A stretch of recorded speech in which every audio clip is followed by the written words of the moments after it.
السلام علیکم ورحمۃ اللہ وبرکاتہ۔ دوستو آج ہم بات کریں گے ایلین کے بارے میں۔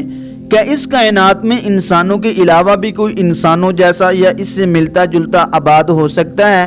یہ وہ سوال ہے جو قدیم اور جدید خلائی سائنسدانوں اور فلاسفروں کے علاوہ سائنس فکشن کے ماہرین کے ذہن میں گردش کرتا رہتا ہے۔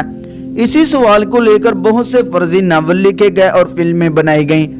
ان ناولوں اور فلموں کا مرکزی کردار ایک ایسی مخلوق کو دکھایا گیا جس کا تعلق اس زمین کے علاوہ کسی دوسرے سیارے کی مخلوق سے ہوتا ہے۔ اسے ایلین کا نام دیا گیا ہے۔ بعض نے انسان کو ہی ایلین یعنی کہ دوسرے سیارے کی مخلوق کا نام دیا ہے، جیسے کہ ڈاکٹر ایلیس سلور کی کتاب سے اس بات کا بخوبی اندازہ لگایا جا سکتا ہے۔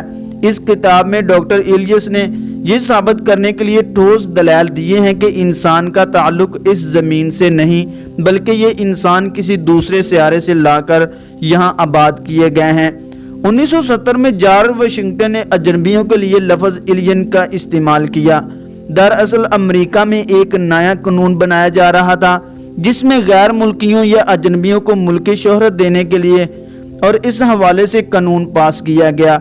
اس میں اجنبی کے لفظ کے لیے ایلین کا استعمال کیا گیا۔ یہ لفظ تاحال اس قانون کا حصہ ہے۔ 2016 کے صدارتی انتخابات سے قبل مذاکرے میں بھی امریکی رہنما ڈونلڈ ٹرمپ نے قانونی ایلین اور غیر قانونی ایلین کی اصطلاح استعمال کی۔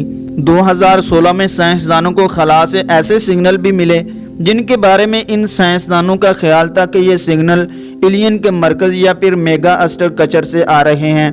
اس کے بعد سائنسدانوں نے زمین کو ایلین سے پوشیدہ رکھنے کے لیے باقاعدہ منصوبہ بندی شروع کر دی تھی، کیونکہ ان کے خیال میں ایلین زمین کے دشمن ہیں اور ان سے زمین پر موجود آباد کاروں کو خطرہ ہو سکتا ہے۔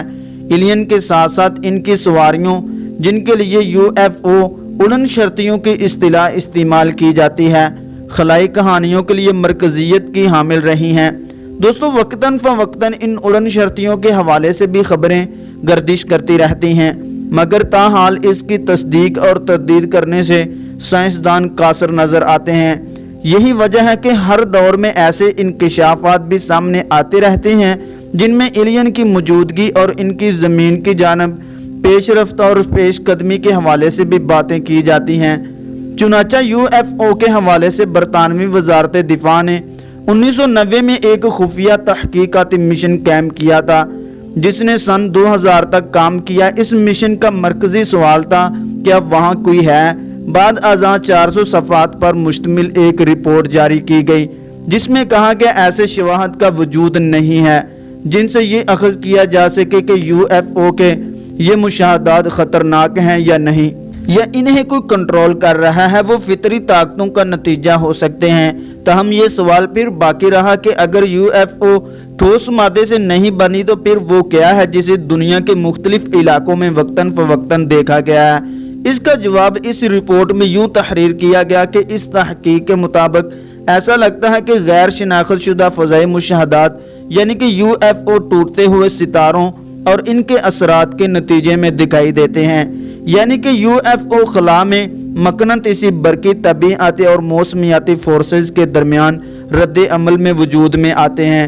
تحقیق کے مطابق خلا میں مختلف برقی مقناطیسی اور موسمیاتی حالات کے نتیجے میں کچھ اس طرح چند وقتوں کے لیے وجود میں آتے ہیں کہ ہر شخص کے لیے وہ انوکھے نظر آتے ہیں۔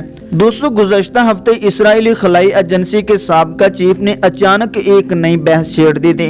ان کا کہنا تھا کہ ارتھ لنگس یعنی کہ زمینی باشندے فیڈریشن یعنی کہ خلائی مخلوق سے رابطے میں ہیں۔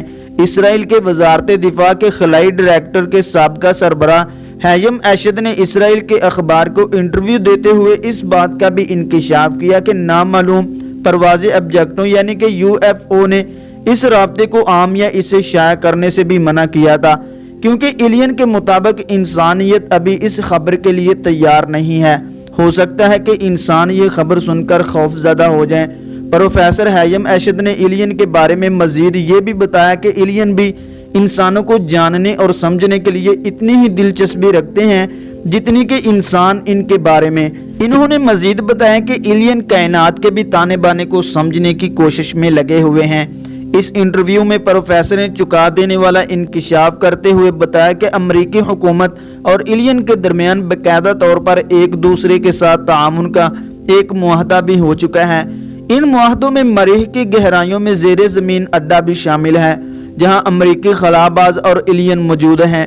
2 سال قبل مریخ پر بھیجے جانے والے مشن ان سائٹ کے آلات نے بھی مریخ کی گہرائی کو جانچنے کے لیے کام شروع کر دیا ہے۔ ایشد نے انٹرویو دیتے ہوئے مزید بتایا کہ صدر ڈونلڈ ٹرمپ اس غیر ارضی مخلوق سے بخوبی واقف تھے۔ جب وہ یہ معلومات افشا کرنا چاہتے تھے تو انہیں عوام میں خوف و ہراس پھیلنے کے سبب اس کام سے سختی سے روک دیا گیا، کیونکہ انسان اب تک اس حقیقت کو تسلیم کرنے کے لیے تیار ہی نہیں ہے کہ ان کے علاوہ بھی کوئی مخلوق ان کے مقابلے میں اس کائنات میں آباد ہے۔ دوستو، کہکشانی انجن کے متعلق بات کرتے ہوئے ایشد نے مزید بتایا کہ وہ ایلین آج بھی اس بات کے منتظر ہیں کہ انسان اس حد تک ترقی یافتہ ہو جائے کہ خلا اور خلائی جہازوں کے متعلق مکمل طور پر جان کر ان کے مساوی ہو جائے تاکہ اس سے گفتگو اور معاملات میں آسانی ہو۔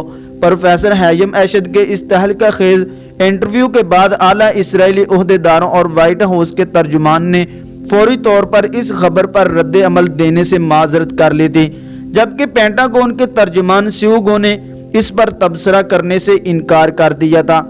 دوسری طرف ناسا کے ترجمان کا کہنا تھا کہ ان کا مقصد کائنات میں زندگی کی تلاش ہے، مگر تاحال انہیں غیر ارضی مخلوق کا کہیں کوئی سراغ نہیں ملا، لیکن وہ پر امید ہیں کہ اس بنیادی سوال کا جواب تلاش کر سکیں کہ آیا کائنات میں انسان کے علاوہ بھی کوئی مخلوق آباد ہے یا نہیں۔ 87 سالہ ایشد، جو کہ اسرائیلی ڈیفنس فورسز کے جنرل بھی رہے ہیں، بلکہ ریٹائرمنٹ کے بعد گزشتہ 30 برسوں سے انہوں نے اسرائیل کے لیے متعدد خلائی سیٹلائٹ اور مصنوعی سیارچوں پر بھی کام کیا ہے۔ ایشد نے باقاعدہ طور پر ایران کی نگرانی کے لیے ایک خفیہ سیارچہ بھی خلا میں چھوڑا تھا۔ اس کے علاوہ ایشد نے اسرائیلی خفیہ ایجنسی اسرائیلی ملٹری انٹیلیجنس کے لیے بھی اعلیٰ عہدے پر خدمات سر انجام دی ہیں۔ ان کا کہنا تھا کہ وہ باتیں اس وقت اس لیے کر رہے ہیں کہ اب لوگ اثر قبول کرنے کے لیے تیار ہیں۔ ہییم ایشد کا کہنا تھا کہ اگر وہ باتیں 5 برس پہلے یہ والی کرتے تو انہیں پاگل قرار دے کر ہسپتال میں داخل کر دیا جاتا۔ یہ کہتے ہیں کہ اب مجھے سب کچھ حاصل ہے، میرے پاس اب کھونے کے لیے کچھ بھی نہیں ہے۔